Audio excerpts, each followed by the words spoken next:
So first thing I'm going to do is look at the entire area there of my shapes. I'm going to get myself set up in a comfortable position, because once I put a mark down on my paper, I'm not going to want to shift backwards, forward, side to side. Okay, I'm going to want to stay basically in the same place that I am, because if I shift in any way, it's going to change my relationship to these shapes, and therefore change what I'm putting down, change, my viewpoint from what I've already put down on the paper. So I'm going to take my vine charcoal and I'm going to hold it out, elbow locked, one eye shut. I typically shut my left eye, but I don't think it matters. It's whichever one is comfortable for you. Like, we're probably like one eye dominant, like we are with our hands. I'm going to start with that corner line of the cube that's closest to me. And from where I'm sitting, I can see this side plane is like straight on to me.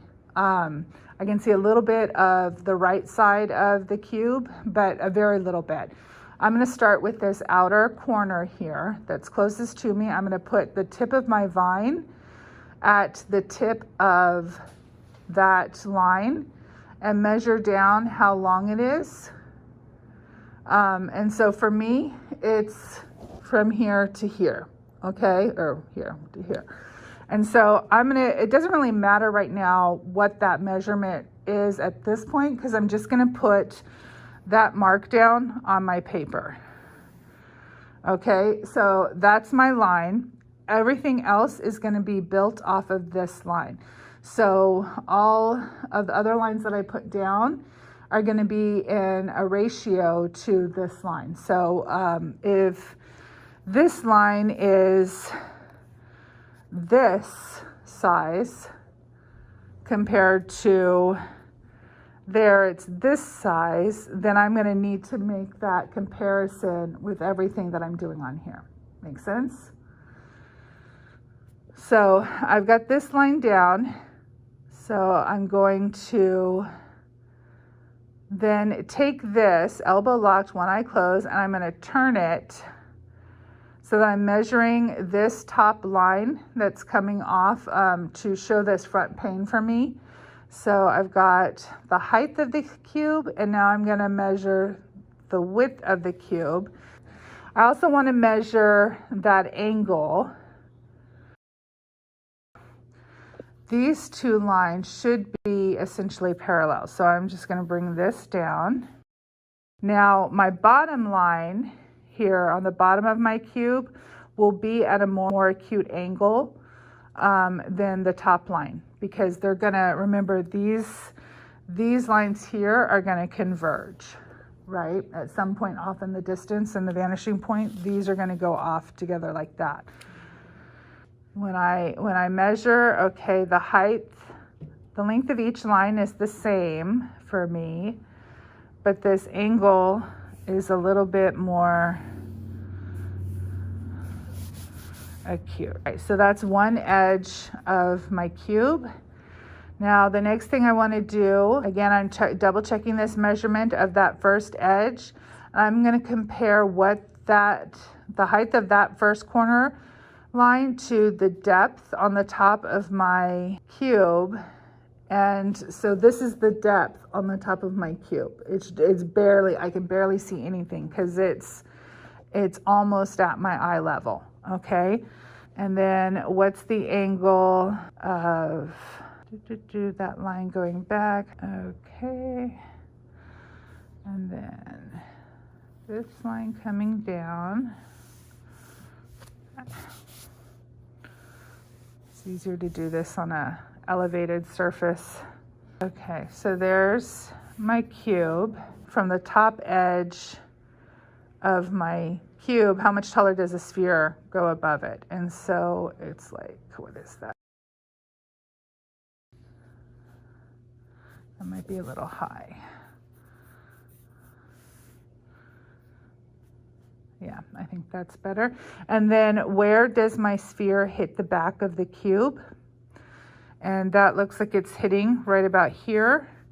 And so now I'm just going to connect that. And then how far over on the other side of my cube does my sphere go? in relationship to that first line that we put down. And it looks like it's just barely shorter than this initial line.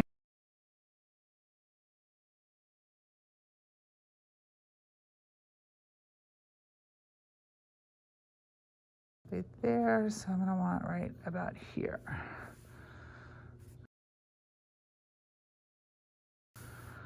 And then where does the bottom of the sphere hit? On this back corner right here is where it hits. Okay, so there's my sphere. And then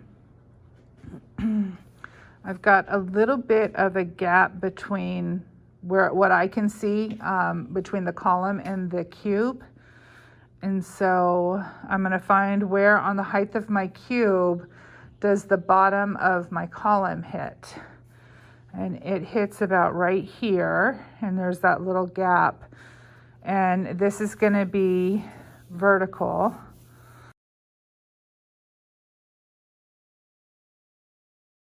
Is the height of the column above or below or equal to the height of my sphere? And it's just barely above it. So I know if I take a line here and I go out this way, so I go that way, then I know my column is going to hit about here, okay? Now then, how wide is my column in relationship to this first line that we put down? And it's just less than the length than the height of this first line we put down. So if this is my height for my first line, then my column needs to be about here.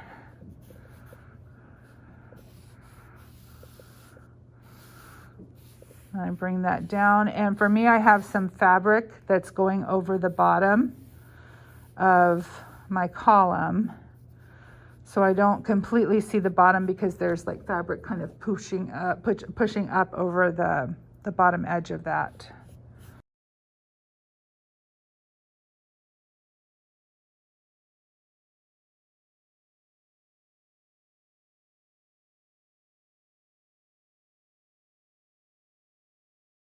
So I'm going to go in and fix those issues with my sphere.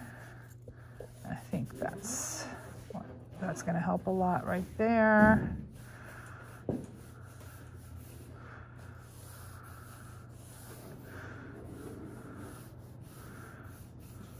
it goes out just a little bit less than that line, so I'm going to check it here. Yeah, that looks about right. So that height is right, and down here, there, that looks better, huh? And I had too much of this showing, so I'm going to redefine that. Oh, no, I just messed it all up.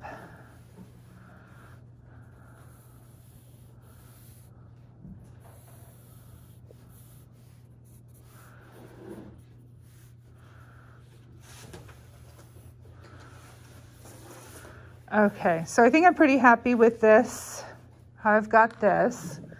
So I'm going to set my vine aside. All right, so now I'm going to go in with my charcoal pencil and restate some of these lines so they're a little bit more permanent on the paper.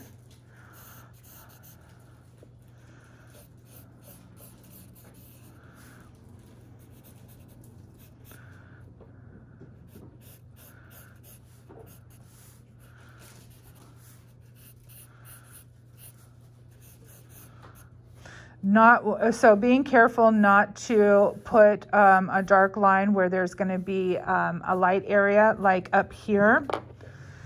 This spot is going to be fairly light, so I'm actually going to take out what I have drawn there so that I don't have to worry about that line being too dark when I go and start doing my tone. Same thing for up here. Having that suggestion there is better than putting a really dark line. Okay, so again, I'm going to start with my cube, and the front of the cube is kind of like a middle value. And I'm just going to lay down some tone.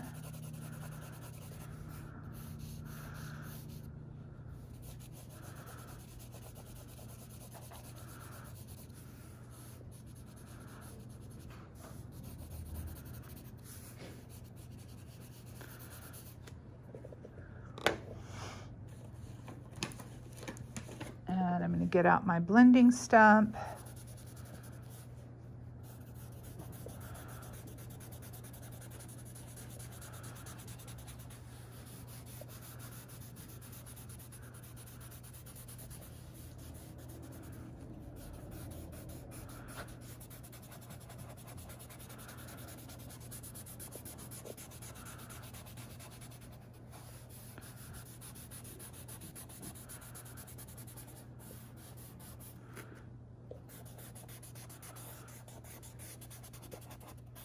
Okay, and then you can also check your work by, like this is another way that if you don't have a phone handy or you don't want to mess with the technology or whatever, you can also measure, okay, arm out, elbow locked, one eye shut.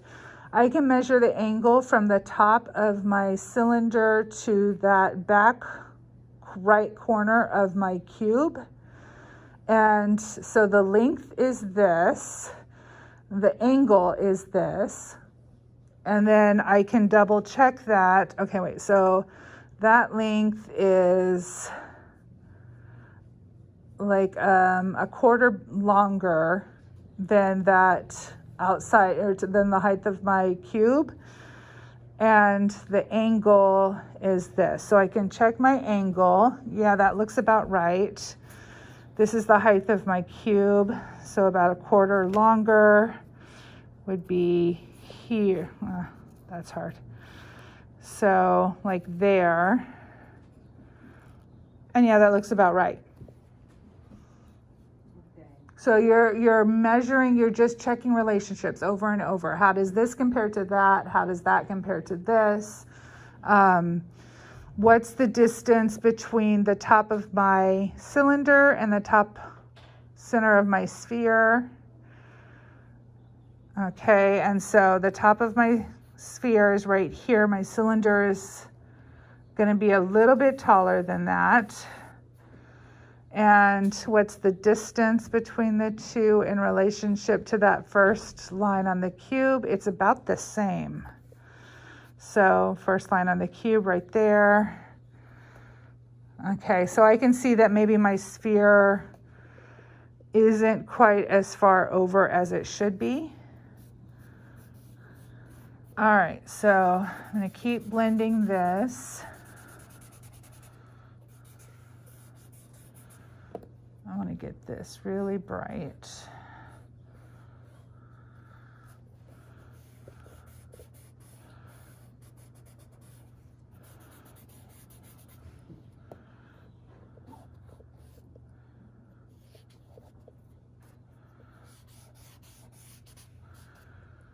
Okay, now this edge over here is quite a bit darker for me. It's shadow side on the cube.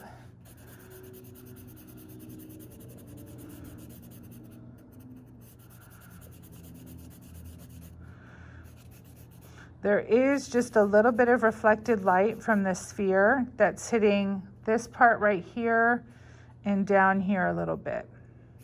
So this is going to be my darkest area here in the middle. That's kind of my core shadow.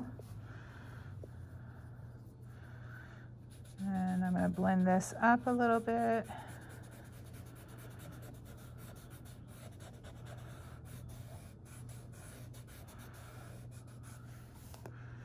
And I'm going to lift some of the charcoal up from the top and the bottom, blend it out some more because that's really light.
Okay, so there's my basic cube. And so I'm going to move over to my column next.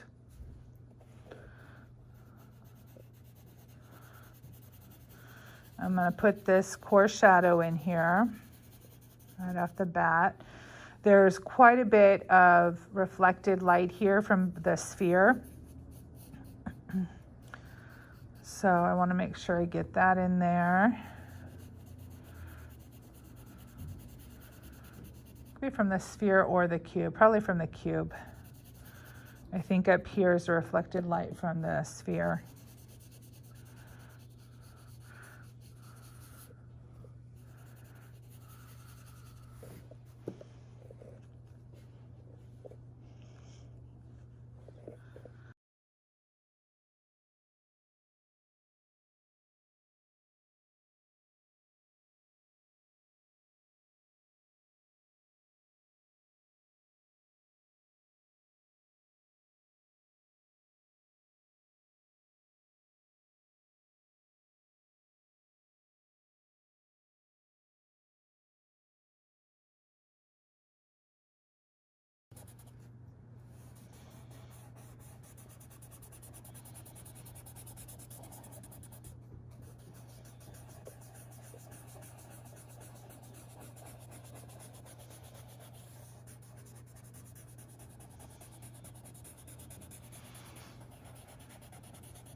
And even with reflected light, it's still going to be darker than anything on the light side.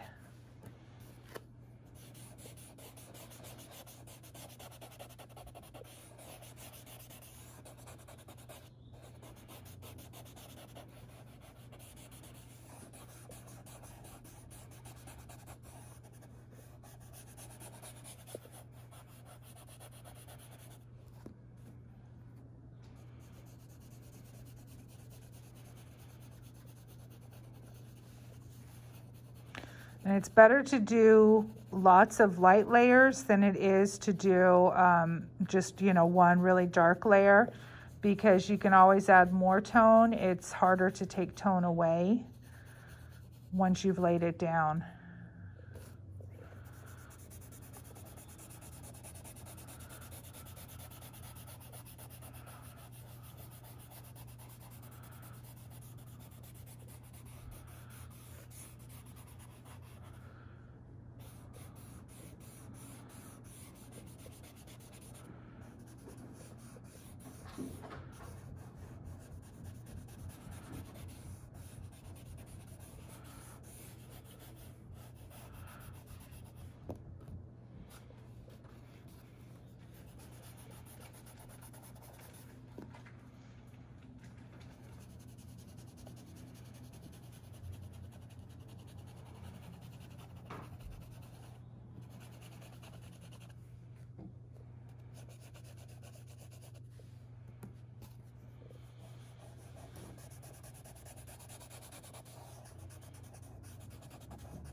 Okay, so that's my column for the most part. Let's see, I can go a little lighter right here.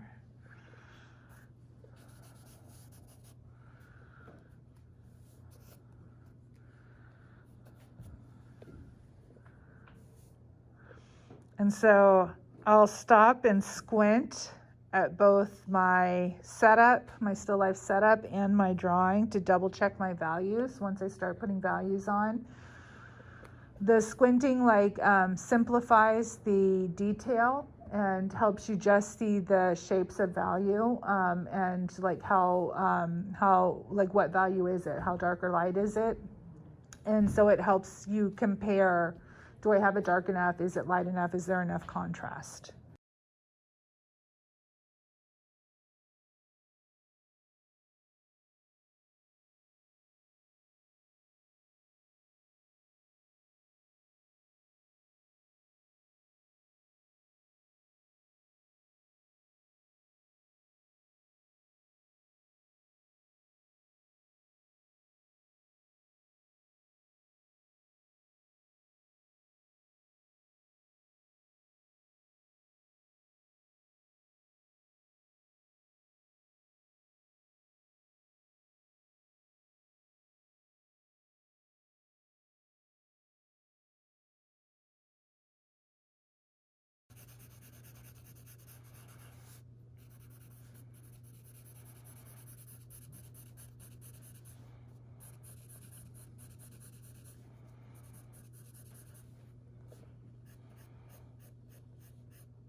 But over and over and over, you want to ask yourself, is it bigger, smaller, taller, shorter, lighter, darker?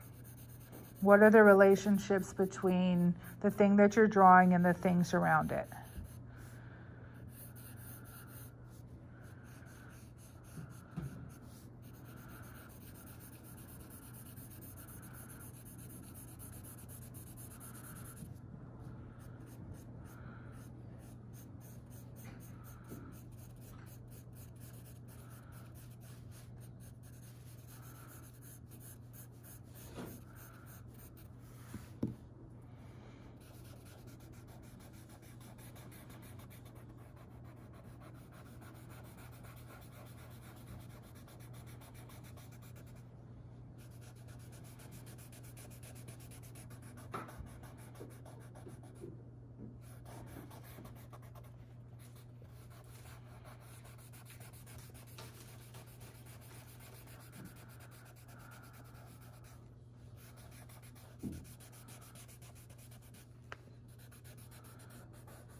So you can see that I'm going back and forth a lot with checking like my angles, my value relationships, the shapes of like the shadows on my objects in relationship to the placement of the other objects around them.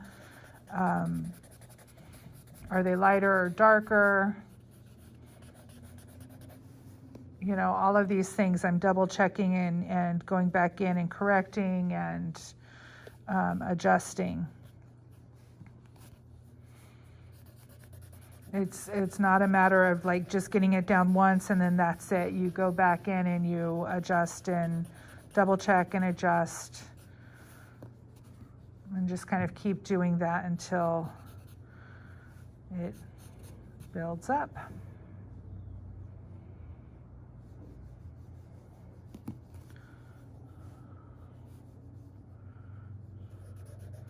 And remember to pay attention to, is it a soft edge? Is it a hard edge?